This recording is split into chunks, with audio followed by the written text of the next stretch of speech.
बिस्मिल्लाहिर्रहमानिर्रहीम अस्सलाम वालेकुम। एक नए खूबसूरत व्लॉग के साथ आपका दोस्त, आपका होस्ट अहमद शबीर आपकी खिदमत में हाजिर है। आप मेरे वो सामने जो दरवाज़ा देख रहे हैं, ये शहनशाह हिंदुस्तान, शहनशाह पाकिस्तान जहांगीर बादशाह का है। वो वही बात होगी ना, बादब बामुराद होशियार, हम बादशाह जहांगीर के मकबरे की तरफ जा रहे हैं। तो आप हमारे साथ जुड़े रहिए। तो अभी हम आपको जहांगीर का मकबरा दिखाते हैं। मेरी ये शूटिंग आप देख रहे होंगे सेम है, क्योंकि ये एक ही हाता है और इसके अंदर तीन जो है ना हिस्से हैं। लेफ्ट साइड पे आपको मिलेगा अकबरी सराय के लेफ्ट साइड पे आपको मिलेगा आसिफ जहां का मकबरा, राइट साइड पे मिलेगा शहनशाह हिंदुस्तान जहांगीर बादशाह का। तो हम अभी आए हुए थे, तो एक व्लॉग बनाते तो वो कम से कम 1 घंटे का चले जाए, तो इसलिए मैंने इसको पोर्शन में तकसीम किया है। तो अभी हम चलते हैं बादशाह, जो जहांगीर बादशाह थे, जिनके बहादुरी के डंके पूरी हिंदुस्तान में जो है ना बजते थे, और उनका एक मेन कारनामा जिसको जंजीर अदल था वो था। तो हम ये बताते हैं आपको इसकी पूरी हिस्ट्री, और चलते हैं हम जहांगीर बादशाह के मकबरे पे। ये एक वन ऑफ द बेस्ट जो है ना मकबरा है, जिसको 2021 और 2022 के दादोशुमार के मुताबिक सबसे ज़्यादा विजिट किए जाने वाला मकबरा कहा जाता है, और उसकी जो खूबसूरती है आज भी वैसी की वैसी ही है जी। तो अकबरी सराय के राइट साइड पे आपको एक ये आलीशान बहुत बड़ा गेट अपनी असल हालत में मौजूद नज़र आएगा। ये जाता है जी शहनशाह हिंदुस्तान जहांगीर बादशाह के मकबरे की जानिब। और इसके ऊपर आप देख सकते हैं कि कैसे लाल पत्थर का इस्तेमाल किया गया था, और ख़ूबसूरत जैसे कि मलका नूर जहाँ के मकबरे पे सारा काम हुआ था वैसा ही काम है। ये आप देख सकते हैं कि इस मकबरे के ऊपर भी पूरा फ्रिस्को पेंट किया गया था। ये असल हालत में ये गेटवे जो है ना अभी मौजूद है। इसके ऊपर जो आप देख सकते हैं कि खूबसूरत फ्रिस्को पेंट है, और ये इसके ऊपर भी वैसे ही जैसे मलकाए हिंदुस्तान के मकबरे में लाल पत्थर और सफ़ेद पत्थर का इस्तेमाल किया गया था वैसे ही यह है। और ये आप देख सकते हैं पूरा पूरा गेट, ये ऊपर करके ये पूरा गेट खूबसूरत पत्थरों के साथ बनाया गया है। इसके अंदर ये आप देख सकते हैं कि पर्पलिश तो नहीं सॉरी, ये कोई डार्क पर्पलिश है, सॉरी पर्पलिश कलर। और ये देखिए कितने खूबसूरत कुंदाकारी के साथ ये गेट को उस वक्त के माहिर कारीगरों ने बनाया है। और ये आप देख सकते हैं कि ये गेट भी अपनी खूबसूरती के हवाले से आज भी वो बहुत से किस्से बयान कर रहा है। और आप ये देख लें कि ये मकबरा जहांगीर की तरफ जाने वाला खूबसूरत गेटवे है, और one of the best gateways में से एक गेटवे मुझे नज़र आया है। इसको देख के मुझे आगरा का जो मस्जिद है, मस्जिद दिल्ली है, वो याद आ रही है। और इसको देख के मैं आपको बता नहीं सकता कि मुझे ऐसे फील हो रहा है जैसे मैं पाकिस्तान में नहीं, कोई इंडिया के किसी शहर में मौजूद हूँ। तो आप ये देख सकते हैं खूबसूरत इसके ऊपर भी कैलीग्राफी। और ये वैसे ही यहाँ पे इस गेटवे के ऊपर जो मुहाफिज होते होंगे उनके लिए कमरे सारे बनाए गए थे।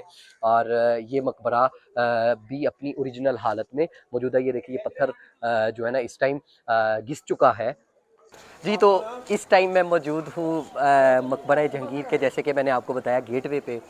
और इस मकबरे के बारे में मैं आपको बताता चलूँ कि ये मकबरा भी मोहब्बत की एक दास्तां है। जैसे कि हम आपको अगर मोहब्बत की एक दास्तां का बता दें, जो कि हमने नूर जहाँ का मकबरा आपको दिखाया था, तो ये कैसे हो सकता है कि जो जिसकी मोहब्बत थी उसका मकबरा ना दिखाएं। इस मकबरे को भी मलका नूर जहाँ ने अपनी निगरानी में बनवाया जहांगीर के लिए। जहांगीर बादशाह का जब 1627 में इंतकाल हो गया, तो इस मकबरे को फिर नूर जहाँ ने तमीर करवाया। तो इसका जो कंप्लीट आर्किटेक्चर है, नूर जहाँ के जो वालिद मोहतरम थे गयासुद्दीन, उनका जो मकबरा दिल्ली में वाक़या है, इंडिया में आगरा में वाक़या है, उसके बिल्कुल मुताबिक है। तो अभी हम इसकी आपको पूरी तारीख़ बताते हैं, अंदर चलते हैं और आपको पूरा मकबरा भी दिखाते हैं। तो अभी हम एंटर हो रहे हैं एक बहुत बड़े दरवाजे से। जैसे कि मैंने आपको पहले बताया था कि यहाँ से बादशाह के हाथी गुजरते होंगे। और ये तख्ते देख लें कितने हैवी, लोहा देखें कितना हैवी लगा हुआ है। ये ओरिजिनल हालत में इस टाइम जो गेट है वो मौजूद है।